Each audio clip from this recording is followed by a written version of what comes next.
ушул жерде өзүм окуган, учкан уям ушу болсо, таалим алган, тарбия алган жерим ушу болсо, жаткан жерим ушу болсо 4 жыл, тамак ичкен жерим подвал болсо, анан мен карабаганда ким карайт деп намыскөй болдум дагы. Ушунун бардык жагынан развивать эттим. Эмгектерим элиме пайдасы болсо, окуучуларыма пайдасы болсо, музыканын өнүктүрүшүгө, өсүшүнө пайдасы келсе, мен ойлойм, вазифамды аткарып атам деп. Жетекчилик иш, это занимаемая должность деп орусча айтканда. Адис деген калбашы керек да. Эмне үчүн окудуң 9 жыл? 4 жыл бу жерде, 5 жыл тиякта Ташкентте, 3 жыл аспирантурада Россияда. Ал кесипти таштап коюш үчүн эместим, директорлукка жеттим эле деп. Директорлук болсо кызмат деген колдон кире дейт, профессияң калат да өмүр бою. Ошон үчүн профессияны таштаган жокмун. 5 жыл мурун концерт бердим. Жашым барып калганда эле филармониядан окуучуларым менен.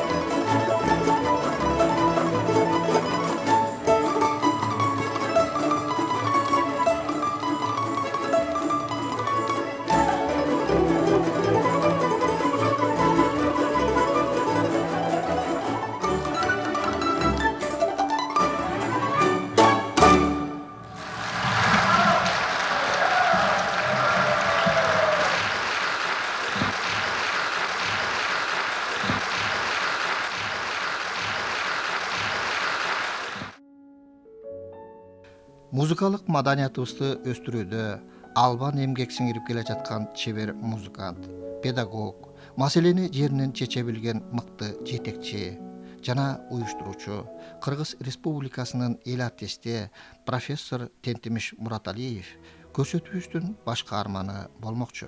Далай таланттардын кичи мекени болгон Жумгал жергеси, ошол чөлкөмдө жайгашкан Ак Татыр айылында каарманыбыздын балалыгы, өспүрүм курагы өткөн. Атам айтчы раматлык согушка барып келген. Үй ферма болуп согуш убактында дагы иштеп жүрдү. Апам болсо эми көөлө балдарды болуптур. Бир күндө 2 баласы качып болуп калып, мен атымды ырым кылып коюп, тентип албасын, тентип жүрсүн, эл арасында жүрсүн деп туруп тентип коюптур да мен атымды. Тиги мектепке барганда ыр сабагынан Ашым Нышанов деген агайыбыз сабак берчи да. Ал кишиде мандалин чертип, ырдап сабак берчи. Эми ал киши сабак бергенде ушунчалык кунт коюп укчумун, ошондо ал киши азыр андай программа жок эсе. Моцарт ким экен, Бетховен ким экен, ошолордун баары Чайковский ким экен, ошонун баарын окутчу мектепте эле. Ошонун таасиринде калган билбейм, мандалин түшүмө кире баштады. Анан атама ыйланга чейин барып атама айттым, мандалин сатып бер. Болбосо коюңду кайтарбайм деп.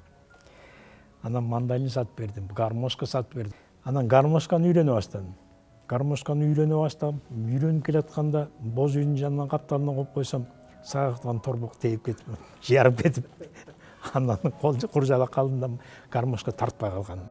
Өспүрүмдүн музыкалык шыгын байкап жүргөн таяжеси Жума Бөбү гезит бетине жарыяланган Күрөңкеев атындагы музыкалык окуу жайга кабыл алуу боюнча кулактандырууну 8-класста аяктап жаткан Тентиге көргөзөт.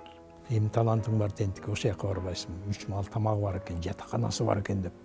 Ошо менен жеңип кетти да. Андан ата-энемдин коюна койсоң, ошо жанынан чыгара турган эмес. Анан 2-1 тууган болсок, улуусу баягы улуусу үйдө калар, кичүүсү окууга кетсин дегенде кылса керек.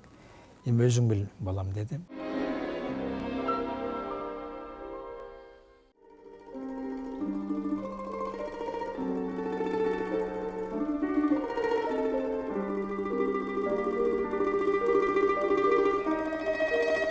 Биринчи өткөндө эле тиги кыргыз эл аспаптарынын бөлүмүнө өткөн балдарды бөлүштүрөт экен да. Аспапка. Анан мен домбураны көрүп калдым. Мен үйдө домбурам бар. Ушуну ойносом болобу десем, болот деди. Ошондон окуй баштадым. Ким классында дебейсизби? Асанбек Асакеевдин классында. Бир ортодо чечтим да, ушу музыкант болоюн анда деп. Мукан Рыскулбек эмне деген оончулар. Ошолордуноондорунан жаздырып радиого чыга баштадым. Ошол жылдары 18 жаш, күтүү вальси, сапарлашманы, ушулардын баарын өзүмчө ансамбльге мен сен тимин ойно, муну ойно деп гитарада Ашым Молдокулов.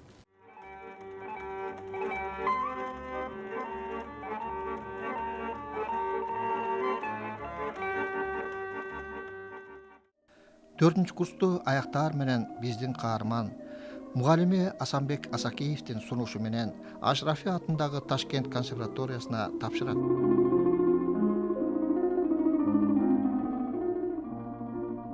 Өзбекче сүйлөй баштадым, өзбекче окуй баштадым. Экинчи курстан конкурска катышып 4-чү месте алдым Өзбекстан боюнча.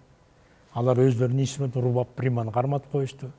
Баягы примеплектердин өзү экен, 2 мүйүзү бар. Абсалам Маликов деген ажайып адам эле жаш кетти.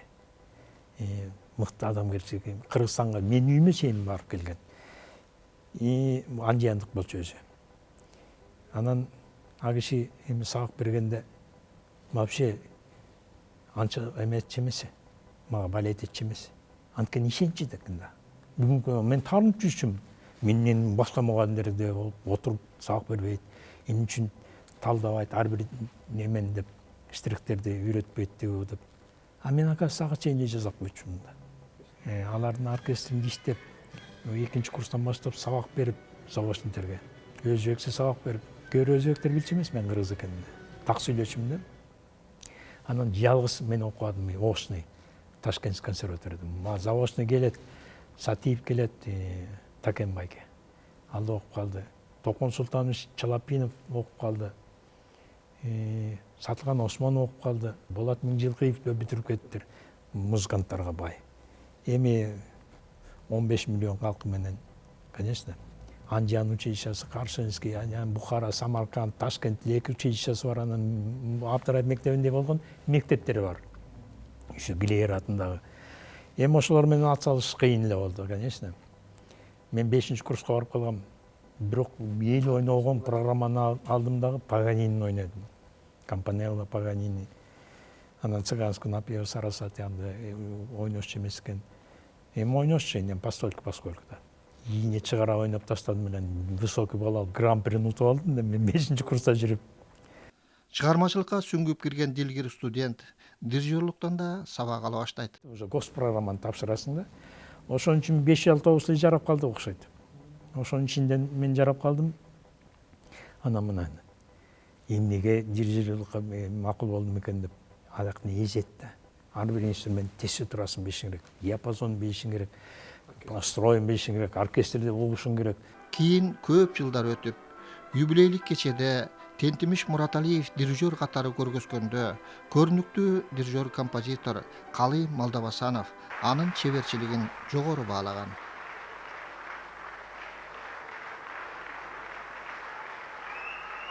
Анан ошол жерден элдин көзүн чайтпады. Мен тентикке билбей калып турдум. Плачоскасын алып алып, эреркеди да, мени кучактап өпкүлөп. Эмне үчүн мурун билген жокмун, как дирижер да. Театрга алып кетпейт белем тентикке сени. Ошентип арман кылган эсимде бар да.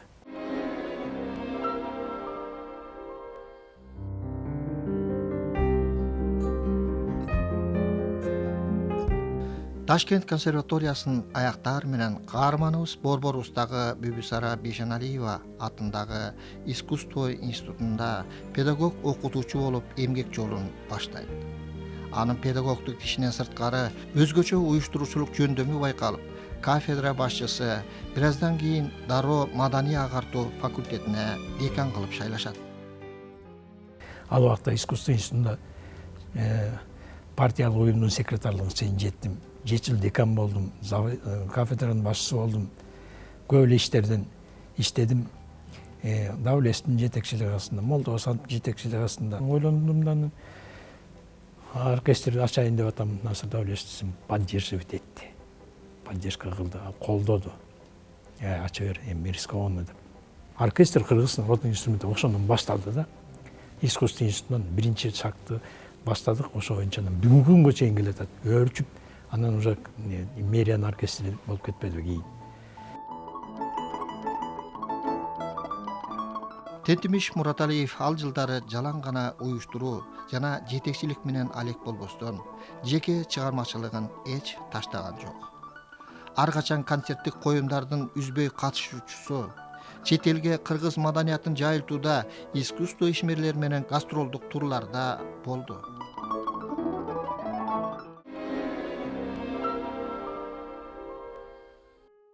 Бир 1986 жылы Тентимиш Мураталиевди Борборубуздагы Мураталы Күрүнкеев атындагы музыкалык окуу жайга жетекчиликке сунушташат. Мен ордун керек болуп атканда ордунду бошотуп берейин, деканды ордунду. Секретарь партийный организацияны бошотуп берейин. Менне кутуп албай атасыңар менден деп. Акын Токсарч акылдуу киши болчу да. Тентике ойлончу деди. Сени тарбиялап атабыз. Бизге да кадрлар керек. Самостоятельно өзүң бир коллективди башкарып көрсүн деп атабыз. Өз алдынча башкарууга опытың жок, тажрыйба албайсың ошол жака барып деп. 2 жылга барып кел. Болуп турганда мен 3 жылга барайын дедим.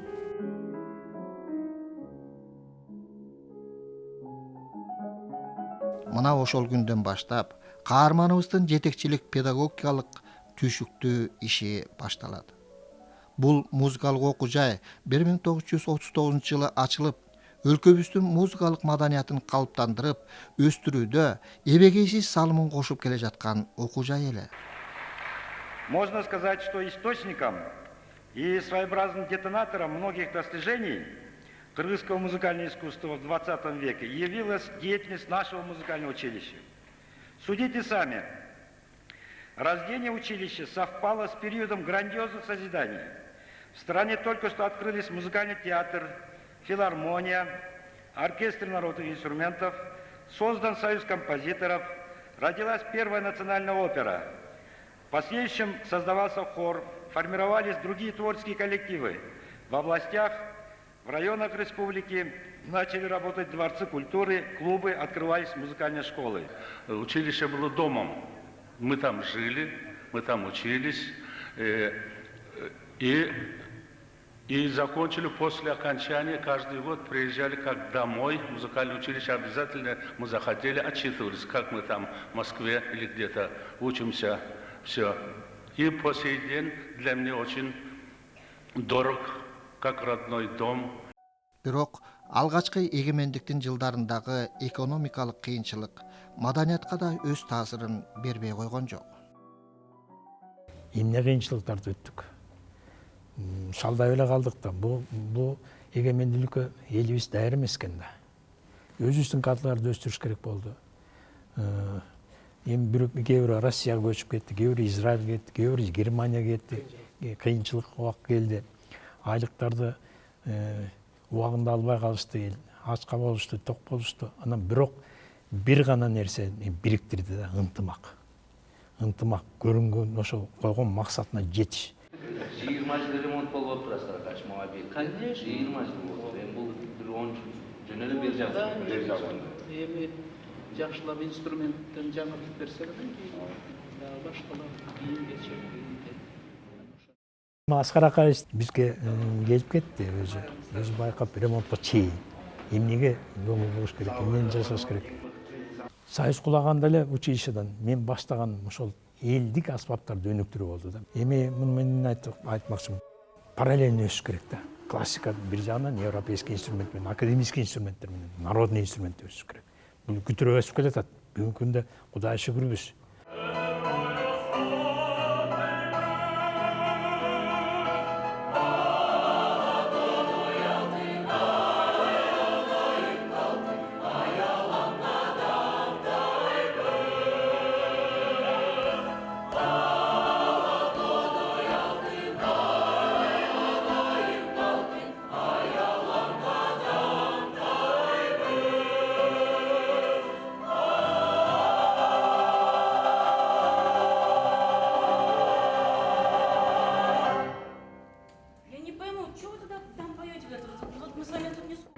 Бул окуу жай учурда оругуштаган таланттардын ортосуна айланды. Бул жерде окуган студенттер дүйнөлүк музыка менен катар кыргыз музыка казыналарынан көркөм дөөлөттөрүн жуурулуштуруп билим алып келет.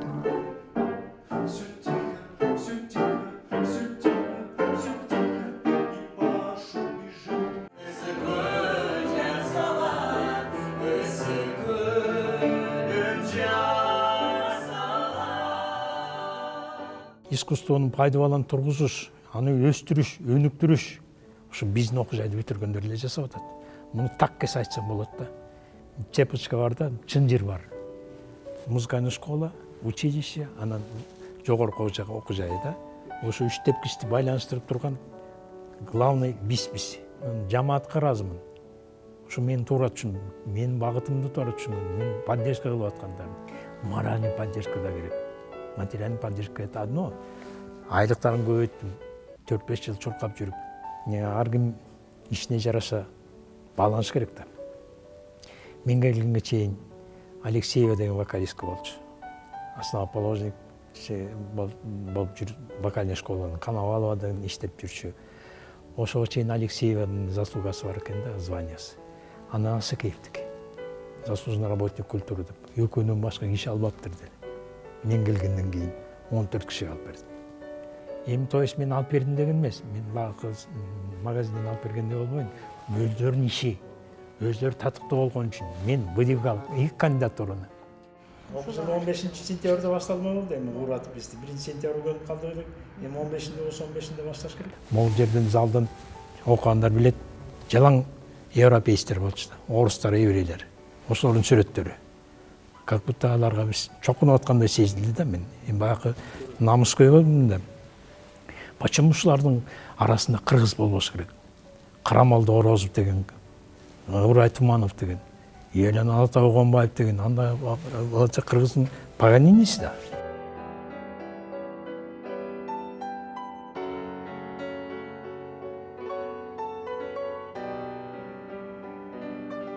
Ырымы кылып туруп, музейди ачып атканда бир кой союп туруп, атагы барбагына жит чыгарып, борсок жасап туруп, 86 жашка чыгып калган келини тирүү экен. Ошону алдыртып келип турган, арбагына Куран окуп турган ачкан. Мураталы Күрүнкеев ким экенин билиш керек. Иштеп аткандар, окуп аткандар.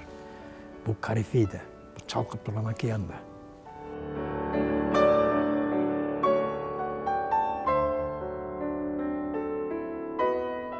Малый залды 3 корифейди Прокофьев, Рахманинов, Бах, Паганини илдирип туруп, малый залды оформлять эттим.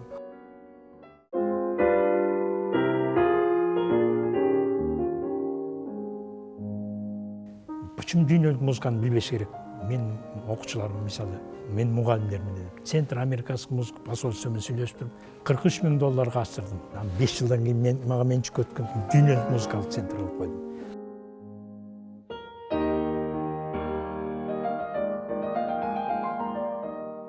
Эстетикалык тарбиянын эң негиздүүсү бул музыка деп айтылып келет. Окуу жайдын босогосун аттаганда музыка үнү кубулжуп, ар качан адептүүлүк, бийик маданияттуулук сезилип турат.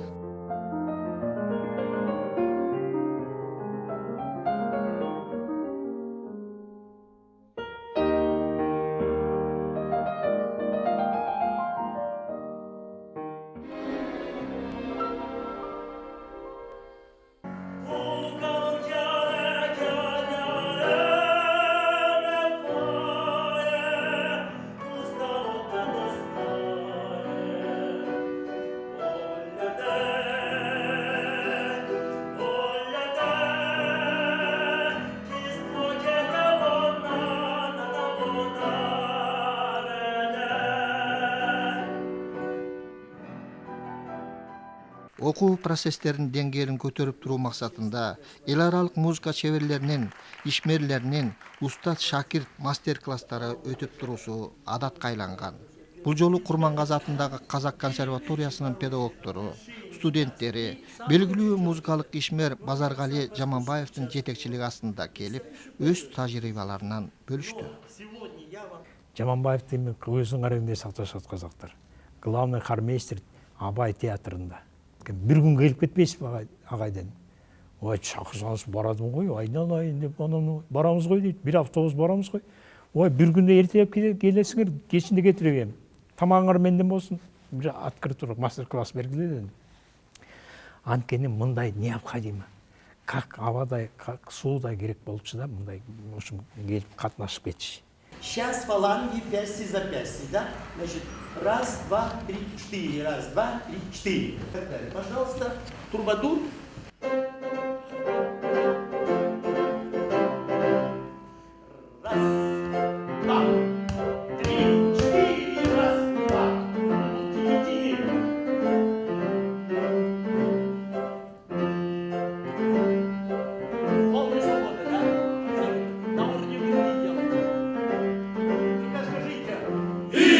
жаңыланып туруп алса, жаңы нерсе киргизип туруп алса, учебный программаны обновить этип туруп алса, метод совет иштебесе, анда эмне жылыш болбойт да.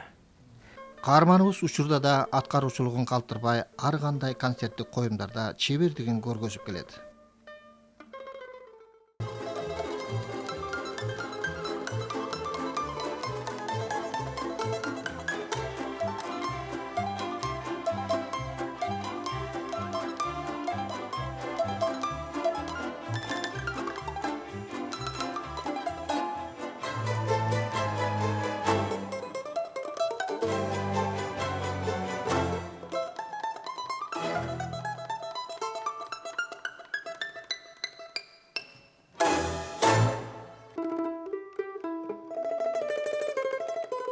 Мен окуучуларым көбөйүп кетти да. Биринин артынан бирин чыгара баштадым. Ошол окуучуларым жайна ойланан барган жеринен ансамбльде ойной баштады. То есть биздин элдик аспапка айланып калды бул домбура деген.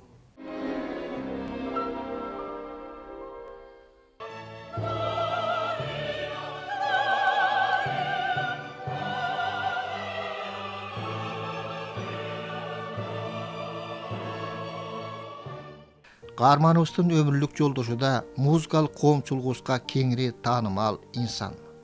Белгилүү хармейштер, Кыргыз Республикасынын маданиятына эмгек сиңирген ишмер, Калый Молдобасанов атындагы Улуттук консерваториясынын профессору Айнагүл Мураталиева.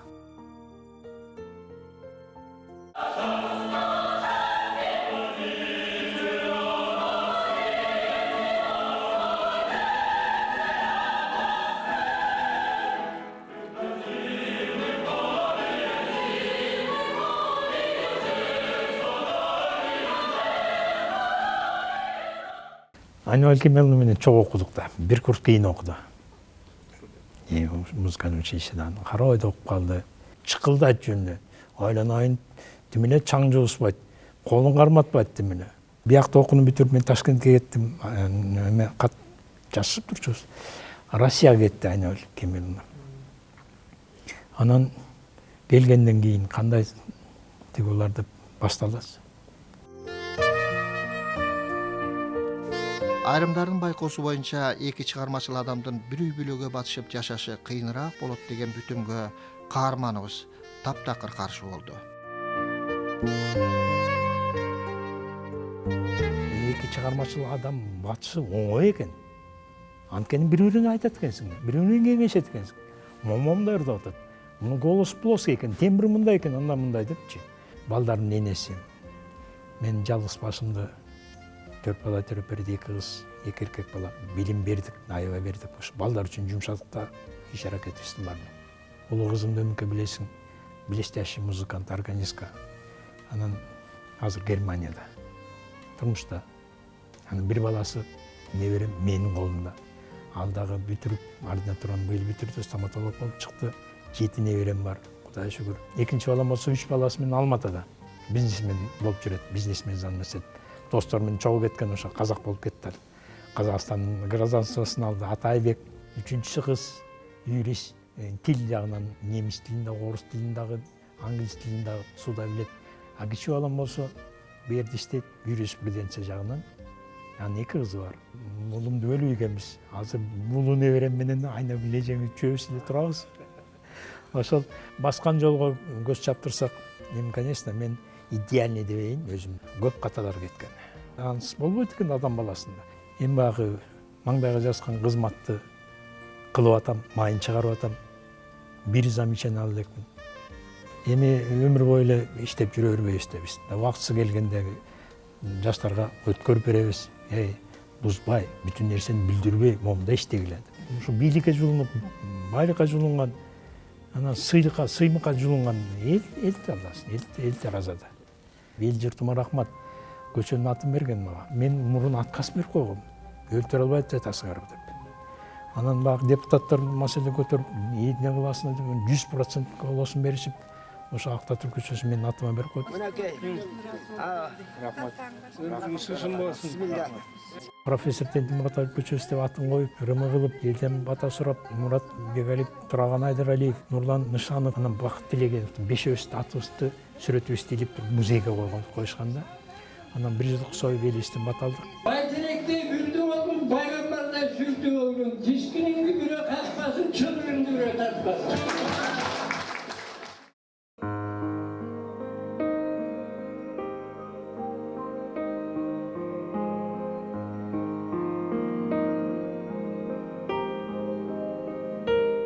Элибиз толкубасын, ынтымагыбыз ыдырабасын дейм. Тилегим ошол да. Биримдигибиз биримдебесин. Адамгерчилик тул чокун ынтымакты ыйык тутуп, бир колдун манжасында бир ынтымак болсо, бир ачылып бир жумулгандай элибиз оңолуп кетебиз. Мындан да кыйын турмушту көргөнбүз. Кыргыз өзү кырган эл болот. Аяп чыган азаматтарыбыз көп. Түшүлөгөн, койнуна коту ташын катпаган, сатылбаган, сатпаган, айткандан кайтпаган, адамга жаман айтпаган адамдарыбыз көп. Ошону Кудай куткузсун, ошолордун өмүрү узун болсун. Таланттарыбыз талпынтып өстүрө берели. Андан көрө ошол жагын ойлойлу.